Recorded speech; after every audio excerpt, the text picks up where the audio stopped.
All right, really good. So here we are in chapter 32. So we're going to spend the next three chapters talking about animals. We'll first start off in this chapter, which is just kind of, as the name implies, sort of a general overview of what it means to be an animal. Kind of like the same thing we've been talking about throughout the entire semester as we go through the different groups. I mean, what does it mean to be a plant? What characteristics do you have, a protozoan, and all that sort of stuff. So this chapter, this chapter today, we'll spend mostly talking about what it means to be an animal, the unique innovations of animals, and then some of the information that we talk about in animals called body plans, which we'll talk about that as we get into a little bit later on. Let's go ahead and jump in right away and start talking about what makes an animal an animal. All right, first of all, animals are chemoheterotrophs, right? So they get their food from other places. They're not photosynthetic. There are no photosynthetic animals. There are no exceptions to that. There are no photosynthetic animals. There is some weird cases sometimes where, like, polar bears will get a green color to them, and obviously polar bears can't photosynthesize, but the green color is the algae that grows on the fur. It happens a lot of time in the summertime up in the Arctic with the polar bears, that the algae will actually begin to kind of bloom on their fur. They'll actually turn on an interesting green color of the fur of the polar bear. But again, that doesn't mean they're photosynthetic, obviously. So we're chemoheterotrophs, excuse me, not autotrophs. So we're beholden to the autotrophs is what I'm going to say, right? In every ecosystem, there's got to be something that produces the food. And it's not going to be the animals. The animals are the consumers. The plants that we've talked about are the producers. There are also protozoan producers. There are also prokaryotic producers. But most of the time what the animals are going to feed upon are going to be the plant producers, right? The plants that go through that magic of photosynthesis, that incorporate the energy from the sunlight into food, which, if you just think about it, is so amazing how life evolved on Earth from that sort of structure like that. Animals are multicellular. Now, I know we've talked about multicellularity before. We actually saw the beginnings of multicellularity way back in the prokaryotic chapter. I don't know if you recall, but when we were talking about prokaryotes, I said that prokaryotes are usually live by themselves. They're typically unicellular, but that sometimes prokaryotes will lump together into colonies. Sometimes they'll even get together in colonies, have specialization of labor. So it's a little bit like what we would expect the multicellular we see in animals, but it's not exactly the same thing.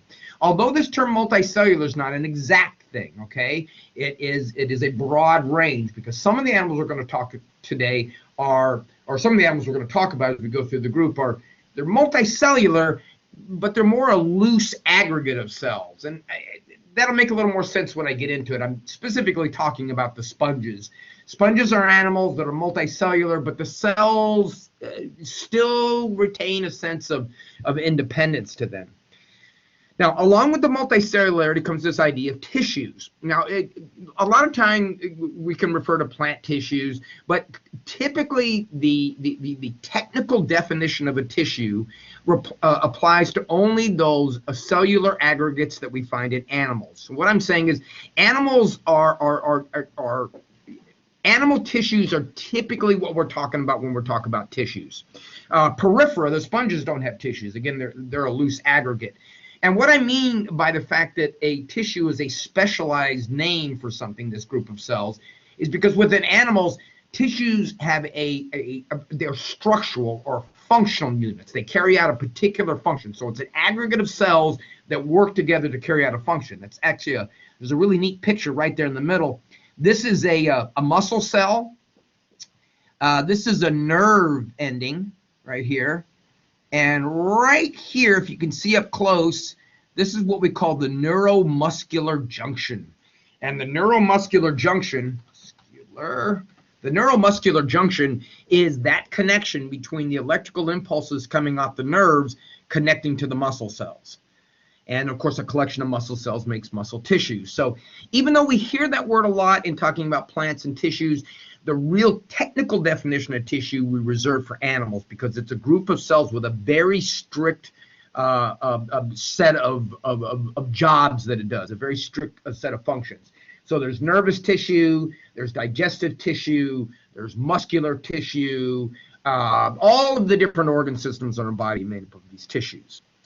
Plants, of course, have cell walls. Animal cells do not have cell walls. That allows us to be flexible. You remember the cell walls in plants had a couple of functions, and one of those functions was to provide some structural integrity. It's not even a word. Structural integrity. Plants can't stand up against the force of gravity. They don't have a skeleton like we do. They don't have an endoskeleton or an exoskeleton like some of the animals we're going to talk about. Right? We have an endoskeleton that's inside of us. And things like crabs and shrimp, they have exoskeletons on the outside.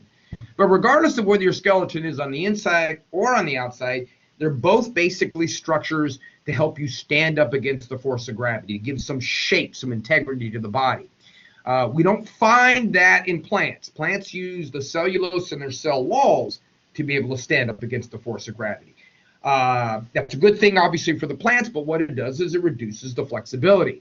So in animals, which flexibilities you see in the next characteristic, active complex movement, it's a very distinctive characteristic of animals. So without those cell walls, we have those abilities to move around.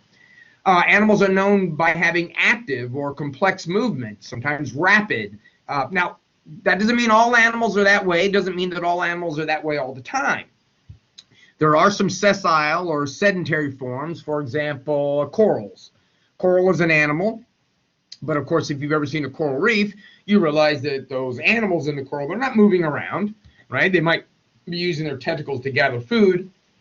But in many cases of animals, like sponges, I guess we could talk about as well, even though that as an adult, let's say, they spend their time as a sessile sedentary form, so they don't move, there are many times in animals that a time during their life stage in which they are mobile. Like, for example, in sponges, they produce a larval form that actually drifts throughout the environment until it finds a place to settle down.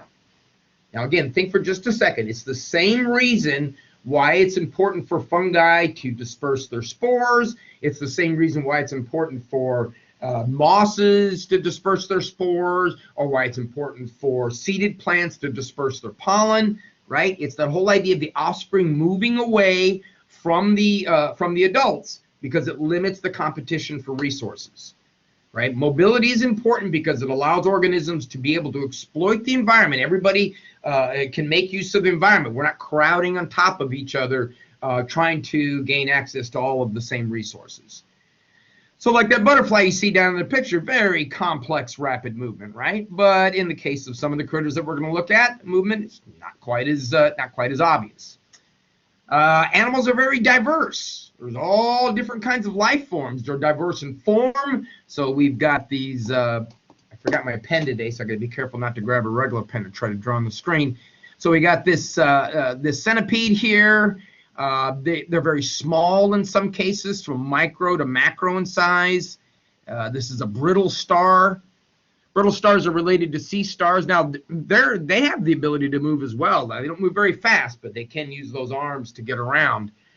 To date, we're classified somewhere in the vicinity of over 8 million species of animals, or 8 million species of different types of animals, from the micro to the macro.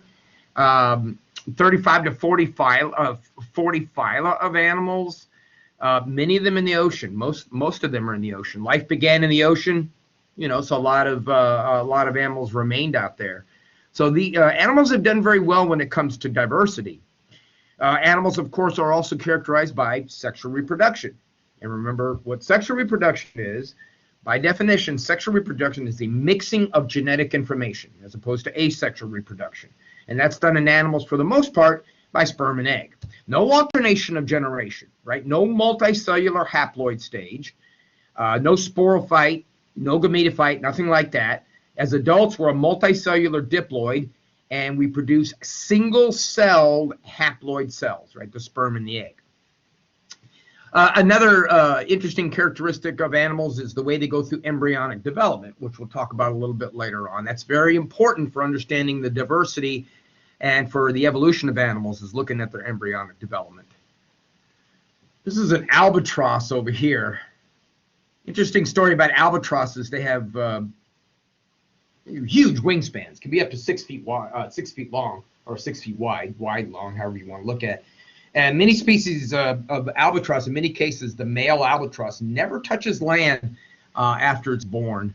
So they take the flight and they glide. You see some of the pictures or some of the videos of the albatrosses gliding around. They're mostly found around the Antarctic And you think, man, how great that would be. You just kind of hold your wings up, and every once in a while you got to flap them, and they just they glide around in all the currents and never touch land. They feed off of fish in the ocean, so of course they enter into the water for that. Many species actually breed in the air, and the females will come back to land to lay eggs, but in many cases the males spend their entire lives just kind of floating around on the currents. That's always think, if I come back, I want to come back as an animal. I think that it's, especially a flying animal, they'd be so cool. The chameleon up there has very complex and rapid motion. They can stick their tongue out and grab those insects. Reproduction, of course, is sexual, like you see in the Galapagos tortoise. It doesn't have to be pretty, doesn't have to be particularly fast, but it gets the job done. I remember years ago being at the San Diego Zoo, and I seen a big crowd gathered around the Galapagos tortoise exhibit. When I walked up, the Galapagos tortoise were mating, and everybody was like, oh, what are they trying to do? And I'm like, well, whatever they're doing, they're not doing it very quickly. But nonetheless, sexual reproduction, right? Doesn't have to be purry. All right, now let's talk a little bit about this idea of multicellularity, because that's an important characteristic of animals. Animals took the concept of multicellularity to the next level, right? That's what I'm talking about, those structural and functional units. Multicellularity requires the evolution of new ways for cells to do things. For one thing, it requires new ways for them to attach to each other, to adhere. That's obviously the multicellular part. To be able to signal between each other, to communicate, to be able to cooperate, and to be able to specialize. So that's what we mean about the uniqueness of the multicellularity in the tissues that we find in animals. They have these four very distinctive characteristics: attachment, communication, cooperation, and then specialization of function. Where did the animals come from? Well, if you remember what we've been talking about this semester, most of the animals, the fungus, and the plants all evolved from a protozoan base. The protozoans provide the base for all of the other animals out there. So it's the same thing when we look at the animals. If you follow this little chart down below, we got the other eukaryotes right there. There's a protozoan, and again, we put protist in quotes because remember, protozoan is not a kingdom, it's a polyphyletic kingdom. And among the protozoans, there were these groups of organisms called the choanoflagellates. Let's see if my next slide shows it. There we are. There's the choanoflagellates. You've seen this slide before, haven't you? Down there at the bottom, the choanoflagellates. Choanoflagellates, like all the other ones that are in the yellow from back when we discussed our protozoan chapter, are protozoans. But you notice, just like we saw with the chlorophytes and the caryophytes and the land plants, choanoflagellates are more closely related to animals than they are to other protozoans. And interestingly enough, we have some very astounding characteristics that are similar between them. For example, the molecular similarities between the genes that code for proteins involved in that one requirement of adherence to be able to stick together. We find the same genes that code for those proteins that get those cells to stick together in choanoflagellates and in animals, specifically in the sponges. When we look at the sponges in the next chapter, not this chapter, we'll study these things called collar cells or choanocytes. And if you take a look at that collar cell right there, that looks an awful lot like a choanoflagellate. The choanoflagellates would have used their flagella to filter feed, right? So here's a choanoflagellate. They would use their flagella to move the water around and to be able to gather food, and also for mobility. And choanoflagellates can occasionally stick together to form groups of choanoflagellates. Now, those are protozoans. In the sponges, we have choanocytes, and this is a picture down below of a bunch of sponge choanocytes. And notice that they look really similar, don't they? Right? So there's a lot of interesting similarities between the protozoans of the choanoflagellate group and some of the more earlier animals. And even in some of the other organisms that we see, like jellyfish and the flatworms, we see some similar type collar cells. That's what they're called. They're called the collar cells because they have a collar. That's a collar right there. A little bit later on, when we get into, especially into the flatworms, we'll talk about flame cells. Now, flame cells are called flame cells because, and I'm trying to draw with my little finger here since I don't have my pencil, they have a flagella that sticks out the top, And as that flagella moves back and forth, it looks like the wick on a candle, or not, the flame on a candle. You know how it bounces back and forth, and that's where it gets the name flame cells. So a lot of interesting connections there in structure and in DNA, obviously in the coding of these proteins between protozoans and animals. Once again, showing us that the protozoans are the base group for all other groups of organisms out there. Right? That's why when we put them together in this big collection like this, protozoans are mixed in amongst all the other groups.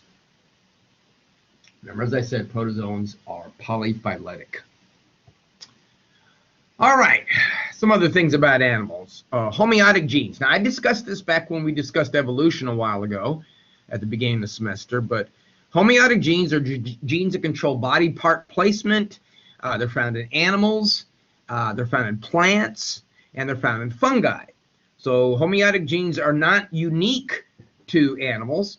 Homeotic genes are necessary for plants to know where to grow a flower, where to grow leaves. It's important for fungi, where to produce the basidiocarps or the ascocarps or the mycelium or the other structures. But animals have taken, again, like I've said before, taken this homeotic genes and this whole situation to the next level. A sequence of homeotic genes is called a homeobox. And a particular type of homeotic genes in a homeobox that's shared by most animals are called the Hox genes.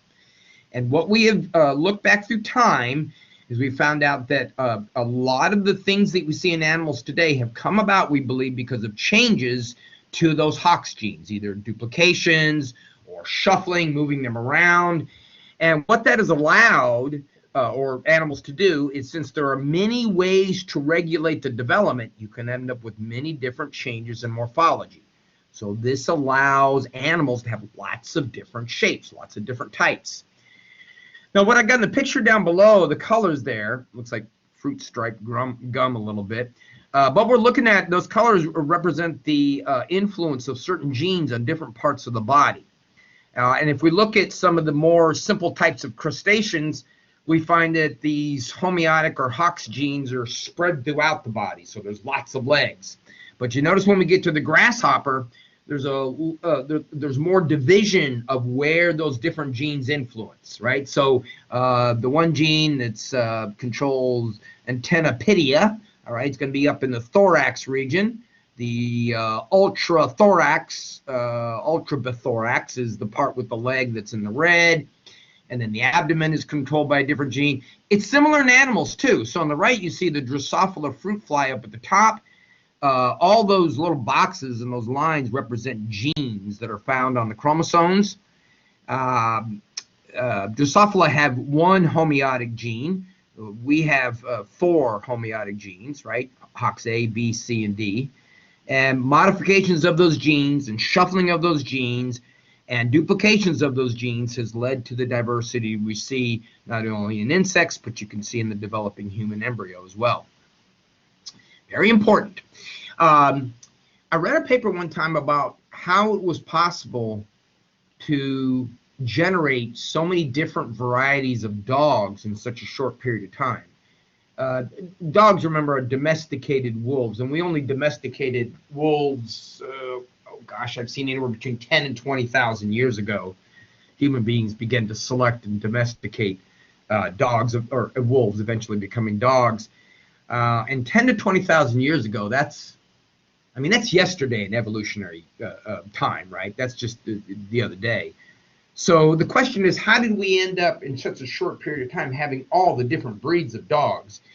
Well, they say the reason why that is the genes that control the appearance of dogs, the fur, the height, just overall looks, the morphology. There are many different genes with many different alleles. It's that polygenic inheritance stuff that you learned about back in Bio 1. So dogs have lots of different genes that can be adjusted. There's many different alleles that can be expressed. So there's many different combinations of genotypes among all those genes. And those genes throughout time can maybe have been duplicated or shuffled.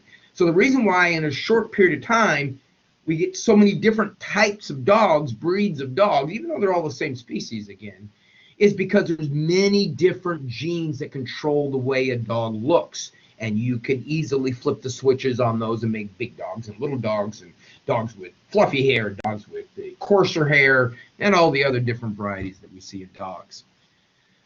All right.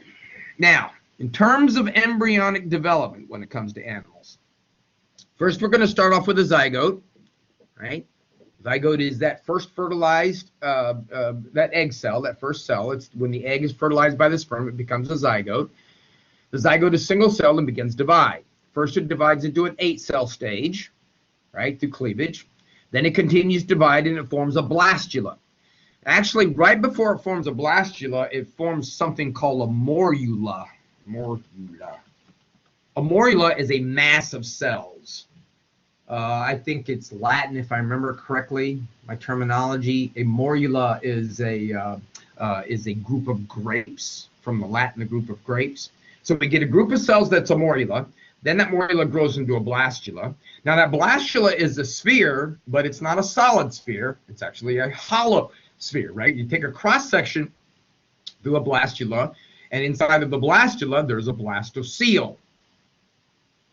In science, C-O-E-L often means space or opening, right? The next thing that's going to happen during embryonic development as that blastocele continues to develop is a process called gastrulation. And gastrulation is the formation of the digestive system. At one part in that hollow ball, it's going to begin to pinch in. You can see down here at the bottom what I'm talking about, right there. That is actually going to start forming the tube that is going to be the digestive system. In a very simple sense, folks, animals are basically a tube inside of a tube, right? Think about yourself.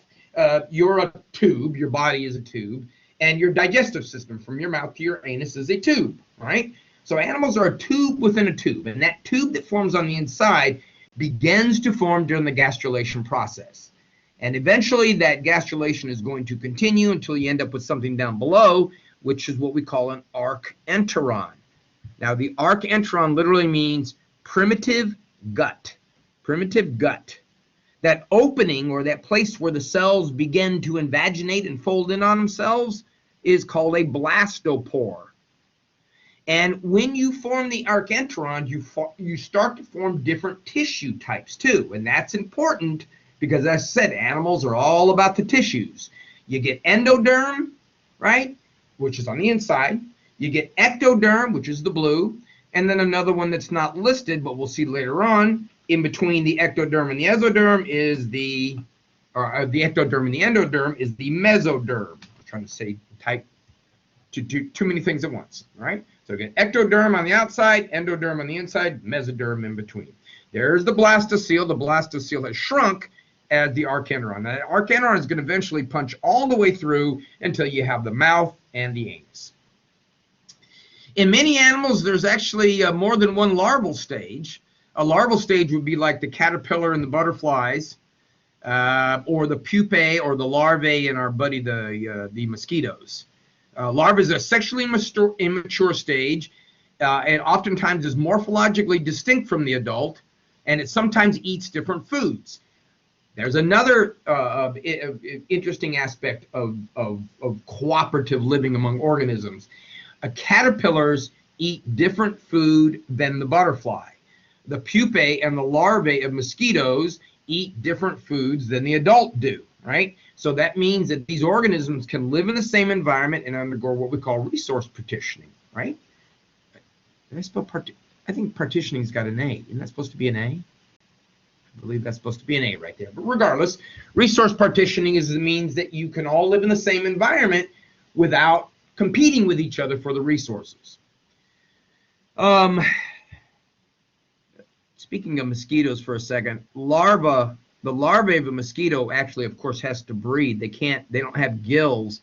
So what they do is they'll float just under the water surface, and this little tube up here at the top is how they get air.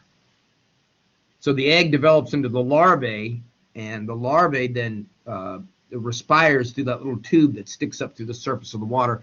That's why years ago, before we found out how bad oil was for the environment in general, one of the ways that they used to kill off mosquitoes was they would put oil on the top of natural waterways ditches and things where mosquitoes would grow, because when you put the oil on top, you form this airproof, gas-proof layer, and the larvae suffocate.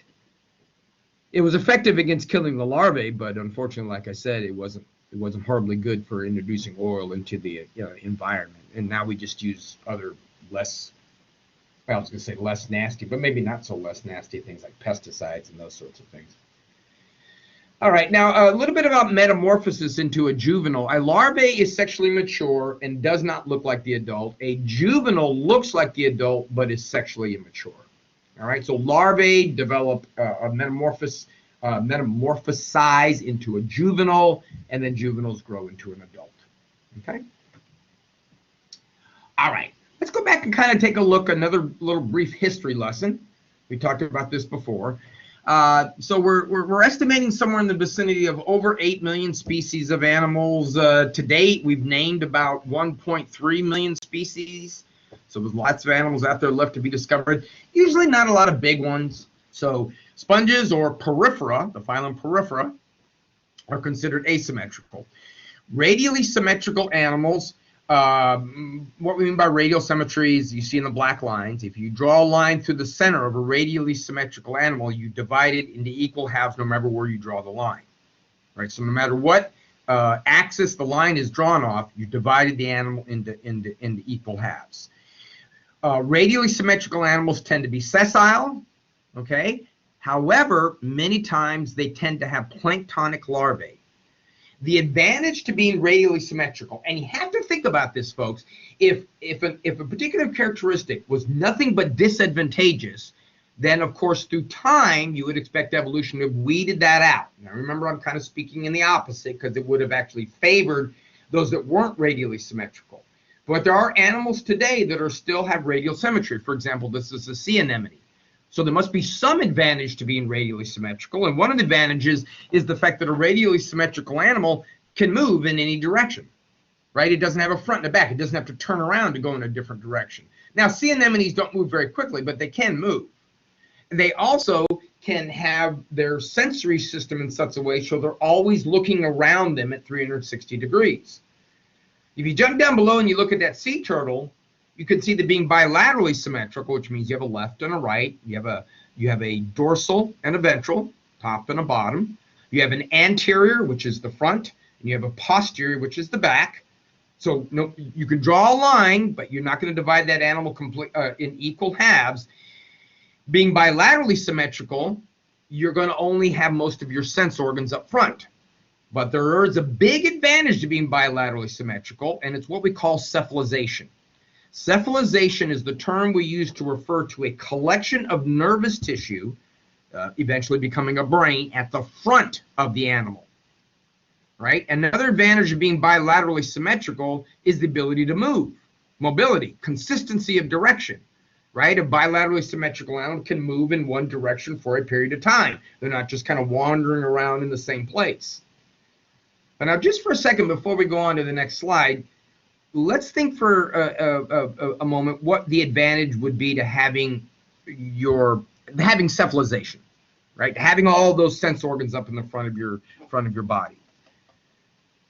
If you were an animal moving through the environment and you wanted to sense predator and prey, you wanted to see where you're growing, you wanted to see what you could eat, or perhaps what could eat you, it makes sense to put all of those sense organs, eyes, ears, smell, up at the front of your body, as opposed to, let's say, in the back of your body. The reason why it makes sense to put all those sense organs up at the front of your body is because the organism is moving in that direction. And of course, it makes pure common sense that if I'm looking out for predators or looking out for prey, it's always best to be able to see that in front of me rather than go by the predator and then notice I just went past the predator. Or going by the prey, notice I just went past the prey. So animals, this characteristic of cephalization was extremely important for animals and where they put their sense organs and how they interacted with the environment. And of course, we're cephalized, and most of the animals that you think about today have extreme cephalization. Now, certain animals don't have cephalization. For example, sponges. Sponges don't have brains. Sponges don't have a nervous system. Sea anemones and jellyfish, that sort of stuff, they have a nerve net. It's not exactly a nervous system. And then as we go on and look at some of the worms, for example, have what's called a nervous ganglion up at their head. A ganglion is a collection of nervous tissue. It's like a mini brain in a way. Okay. Echinoderms, by the way, sea stars. This is actually a Florida species of sea star. Echinoderms, sea stars, sea cucumbers, sea urchins, their relatives actually have both radial and bilateral symmetry. Not among sea stars, but we're talking about in one organism during a certain part of their life. They're bilaterally symmetrical when they're a larvae, and then when they turn into an adult, right, as they move from a juvenile until adult, they adopt radial symmetry. We have a special name for the type of radial symmetry we see in sea stars. We call it pentaradial. Right, 5. Not all sea stars have 5 arms, but we use that as a form of symmetry, pentaradial symmetry. All right, so that's symmetry. How about tissues? There we go. The animal zygote is what we call totipotent, and there's the morula that I was talking about earlier. Totipotent means that totipotent cells can give rise to any cell in your body, as well as the cells that make up what we call extra embryonic tissues. Extra embryonic. Yeah, I spelled that right. Extra embryonic tissues. The tissues of the placenta. So totipotent cells can produce all the cells in your body.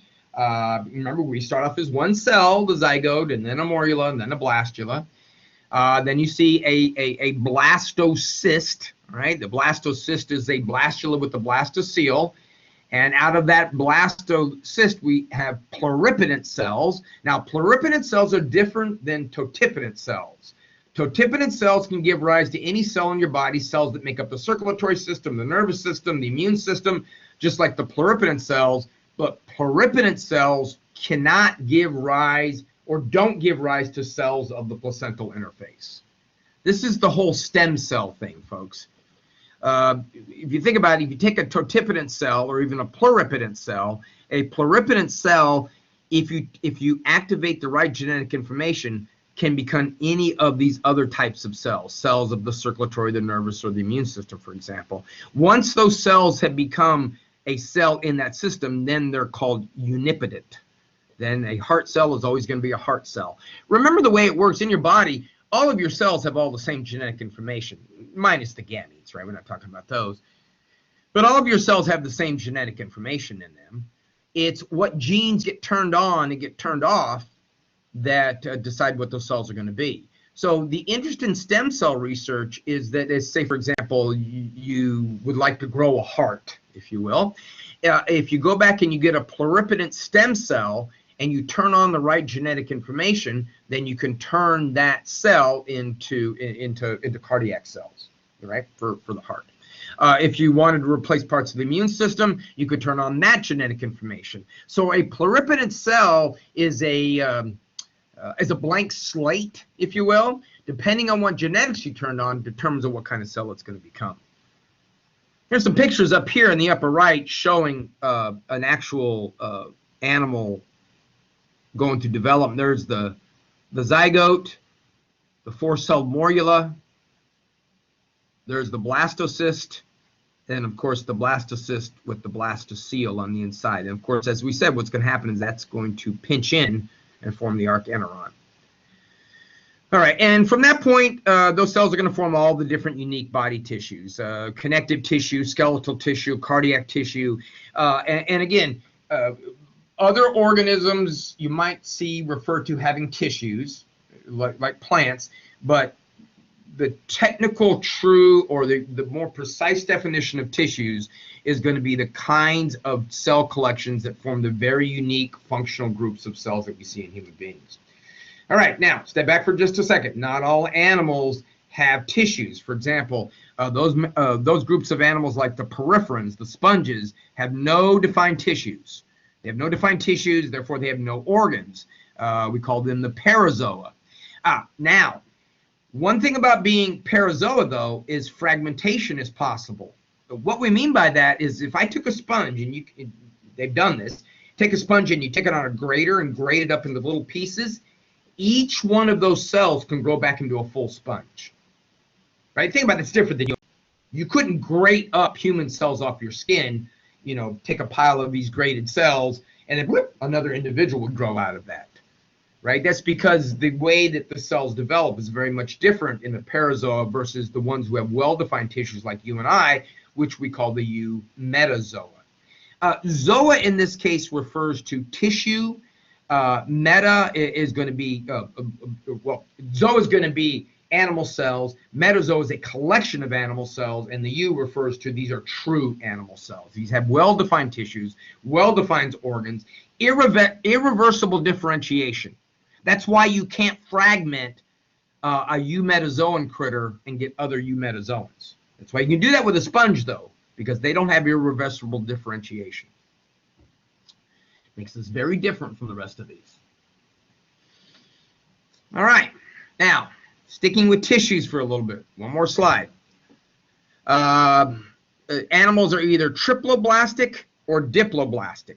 If you're triploblastic, you have 3 layers of tissue. That's the TRI. If you're diploblastic, you have 2 layers. Now, only cnidarians, which are jellyfish, sea anemones, and ctenophorans, the C is silent there again, which are called comb jellies, are diploblastic.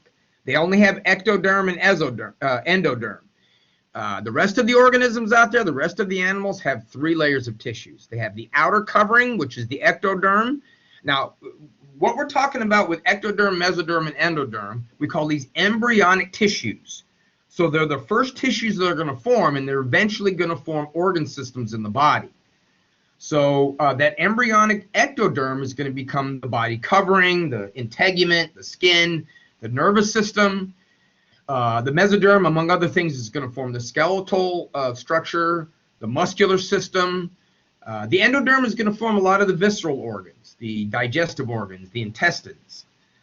Now, when we form these tissues, what we end up creating are 3 different groups of animals, 3 different types of animals based upon these tissues. We have over on the right, the acoelomates, the pseudocoelomates, and at the bottom is the coelomates. So let's take a look at the difference. The example of an acoelomate is a flatworm. Flatworms are very, very odd creatures. They're worms that are flat. That's why they're called that. We'll talk about that a little bit later on. Flatworms are acoelomate. Now remember, in science, when you put an A in front of a word, it oftentimes means the opposite of that. A C-O-E-L, I told you earlier, meant space. If you look at the cross-section of the flatworm here, you notice there is no body cavity. Now, just a minute, I'm not talking about the digestive cavity. I'm talking about in this pink area right here. There's no cavity there. Acoelomates have ectoderm. They have the endoderm, which surrounds the digestive cavity, and then in between is filled. Their whole body is filled with this mesoderm tissue. Organisms. Let's jump to pseudocoelomates for just a second. Jump down to the coelomates. The coelomates have ectoderm. Yeah, they have endoderm in yellow, and then the mesoderm that they have, you notice in the pink, and you can then see there is a coelom, a space. That's a true body cavity. Now, body cavity is where you're going to put organ systems into. So as organisms evolve through time, as these coelomates begin to rise on the scene, then they could have more specialization. These body cavities allowed for the accommodation, the structural support, the development of organ systems, the development of organ system interactions, the ability to have a digestive system that's tied in with a nervous system that's tied in with your immune system. Not going to find that in flatworms. They don't have that space in there. Now, pseudocoelomates, like a roundworm, pseudocoelomates have a body cavity. Pseudo means fake or false. It's a technicality of it, folks. Pseudocoelomates are not coelomates because if you notice the difference between the two, In the pseudocoelomate, around the digestive cavity, it's not surrounded by mesoderm. Look at the coelomate down here, right? The coelomate's digestive cavity is surrounded by mesoderm. So coelomates have mesodermal tissue that's right underneath the ectoderm and surrounds the endoderm, which forms the digestive cavity, the part in the yellow. You notice in the pseudocoelomates, we have ectoderm, mesoderm, a body cavity, and then the endoderm, which forms the digestive cavity, but no mesoderm surrounding it. Okay? All right, circulatory systems. Animals have two types of circulatory systems, open and closed. We'll do the closed one first because you're more familiar with it. We have a closed circulatory system. You have a heart that pumps blood out into the different organs in the body that breaks down into smaller and smaller blood vessels into capillaries. And then that blood is returned back to the heart through the veins, right? Very typical what you're used to. Things like grasshoppers, things like clams have what we call an open circulatory system. And in an open circulatory system, the heart and the blood vessels are not connected in a continuous loop. If you can see, the heart pumps the blood out of the blood vessels, and then the blood, the black arrows are indicating that, basically, it basically is a pool that the internal organs float in. We actually call the blood in those organisms with an open circulatory system, we call it more precisely hemolymph, because it's actually a mixture of blood as well as lymphatic lymphatic fluid, right? Like the lymph system of your body. So in a grasshopper, we have blood flowing out of the heart into the blood vessels. It then is dumped into the body cavity, right? Where we're kind of basically just inundates, or all the body organs are floating inside this blood, and then, or the hemolymph more specifically, and then the blood passes back into openings of the heart where it's pumped back through, right? Different than we see in the closed circulatory system. Open circulatory system, the blood passes from blood vessels into sinuses. Sinuses, like, you know, if you have allergies, the sinuses around your nose, your head, and all that region, same idea. But in this case, we're talking about sinuses that involve the body cavities of sinus. Now, you can have an open circulatory system. It's not as effective as a closed circulatory system, but it's okay for organisms that have low metabolic rates, right? If you have a low metabolic rate, mostly cold-blooded critters, in many cases, clams, crayfish, and insects, an open circulatory system is fine. But if you have a higher metabolic rate, then a closed circulatory system is important, because for one thing, it's going to keep the blood pressure up, so we make sure that enough blood gets delivered to all the other organ systems. In closed circulatory system organisms, we also see that as organisms became bigger, the hearts became bigger, because it was necessary, of course, in larger animals for effective blood circulation, have a bigger heart. You got to have a bigger pump if you're pumping blood to a bigger organism. Okay, so that's the circulatory system. Let's go back a little bit for embryonic development. Talk about this idea of what's a protostome and a deuterostome. So if we're on the far left-hand side, we're going to compare protostomes and deuterostomes on 4 categories. How the cells undergo cleavage, the fate of the cells, what happens to that first opening, the blastopore, and then finally where the body cavity comes from, the coelom. All right, let's start with the cleavage part first.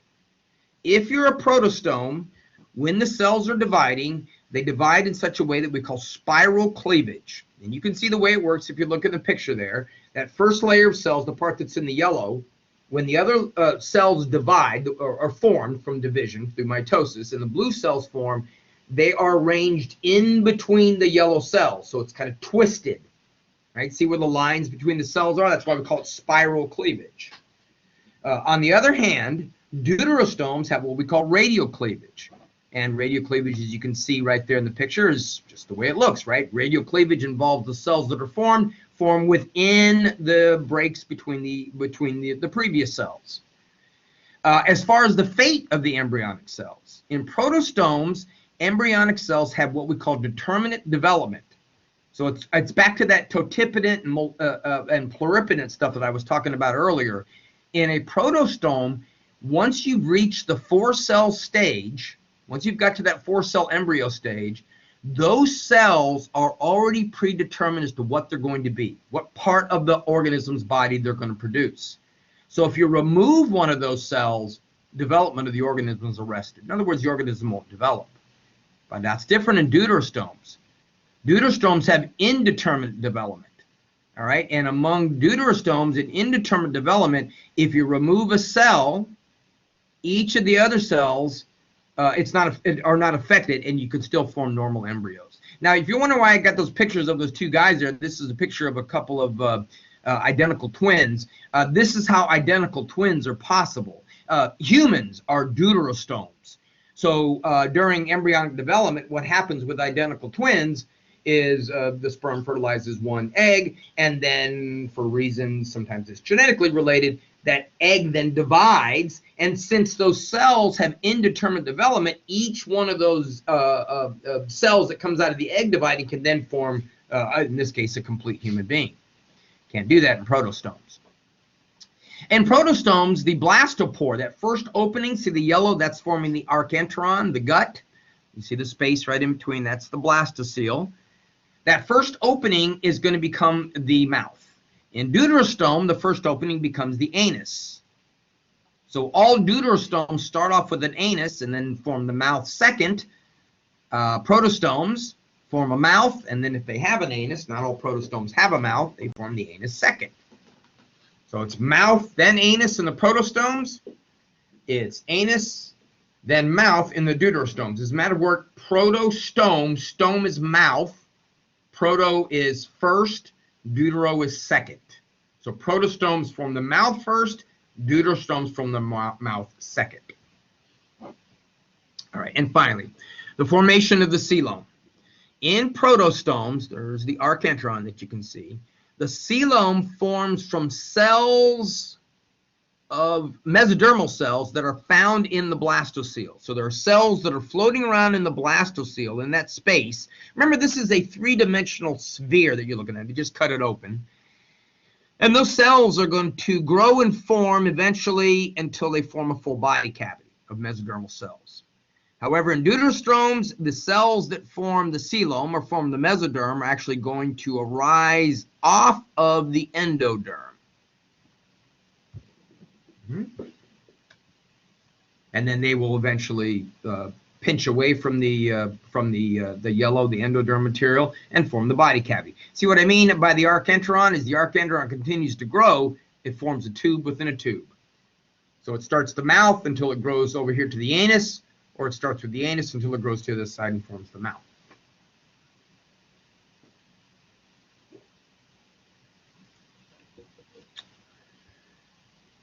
All right, segmentation or metamerism. Segmentation is found in earthworms. It's found in human beings. Look at our vertebral column. It's segmented. It's found in many crustaceans, like the picture you see up above. In fact, you can number the segments in many cases. Segmentation allowed for redundancy of body parts. Like, for example, in species of earthworms have a kidney in every segment, or actually a pair of kidneys in every segment, which is nice because if one kidney goes bad in one segment, then there's a kidney in another segment that can take over the job. All right, so you're not going to lose the organism. The organism's not going to die if one of its kidneys goes bad. It's got redundancy of kidneys, so it's got more than one. What we can also do, we'll see this much more when we get into the insects later on, is you can also take these segments and you can combine them. And segments allow organisms not only to be redundant, not only to be flexible, but also to be very diverse. Like, for example, in the earthworm, because of this segmentation property, you can have the food gathering segment in the front, and then perhaps the food processing segment a little bit behind that, and then the rest of the digestive system, and then you can have the process that expels the waste material. And that division of labor is a result of the segmentation that we see in organisms. But this whole process of segmentation, or this characteristic, is not monophyletic. In other words, just because you're segmented doesn't mean you're related to one another. Right? That's what I mean by being monophyletic. Monophyletic means you have a common ancestry. Years ago, when we were trying to figure out where vertebrates arose out of the invertebrates, in other words, what invertebrates gave rise to the vertebrates, We thought it might be earthworms at one time. That was our first thought, because earthworms are segmented the way we are. We thought it might be insects because they're segmented in the way we are, until we found out that this whole idea of being segmented has nothing to do with relationship. Right? Or many different organisms have evolved segmentation through time. Where are we going from here? Well, from here we're going through all these groups of animals. We're going to study the poriferans at the top, the ctenophorans, the cnidarians. We won't do the acoela or the hemichordates. We'll talk about the echinoderms, the chordates, the flatworms, the rotifers, the ectoprocta and brachiopoda we won't discuss too much. The mollusks, the annelids, the nematodes, the arthropods. Okay, now, the ctenophorans and the cnidarians are diploblastic. This is actually not quite right. Sponges are not diploblastic. Sponges do not have tissue layers, so that's really not, it's really not technically correct. Everybody else is triploblastic, so everybody else has endoderm, ectoderm, and mesoderm. Diploblast is only endoderm and ectoderm. We all evolved from some ancestral protists about 770 million years ago. The metazoa is the animal group. The eumetazoa is the true tissue animal group, right? So poriferans are also the parazoa because they don't have true tissues. I'm trying to write this with my finger. The eumetazoa is everybody else. From there, we broke into a group of organisms we call the bilatera, right? Organisms that are bilaterally symmetrical. We then break the bilateral down into organisms that are either deuterostomes, which the groups that we're going to discuss are going to be the chordates. You and I are a deuterostome, and the sea stars, the echinoderms. And then that other group down here, this is all the protostomes. And we break those two up based on the type of larvae they have, okay? For example, the Lophotrochozoa, the flatworms, the rotifers, the segmented worms, the mollusks, the snails, the clams, the squid, those sorts of things, they either have a lophophore larval form, like you see on the left, like the ectoprocta, or they have a trochophore larvae. Now, in many cases, similarity of embryonic development indicates similar relationship. Like, for example, the annelids and the mollusks both have a similar larval form. They both have the trochophore larvae. And that's why we know that there's a close evolutionary relationship for them. The other type of organisms are broken into not based on their larvae, but they're broken down whether they molt or not. These are called the ectozoa. The ectozoa are the nematodes and the arthropods. The word ectozoa comes from the word ecdysis. Ecdysis is to molt, right? Many times organisms with an exoskeleton, if they want to grow bigger, they have to molt. They have to get rid of that exoskeleton. Like you see in the picture, this is blue crab, right? And of course, when I was a kid growing up in West Texas, the locusts on the trees, they would molt and they leave behind their exoskeleton on the tree. So among the protostomes, it's going to be the group that has these special type of feeding structures, the lophophores or the larvae, or whether you're a molter if you're the ectozoa. All right, so that finishes up this chapter. Where we're going to move from now on is we're going to start, in the next subsequent lectures, we're going to talk about each different group of organisms as we go through it. Okay? Anybody have any questions for me?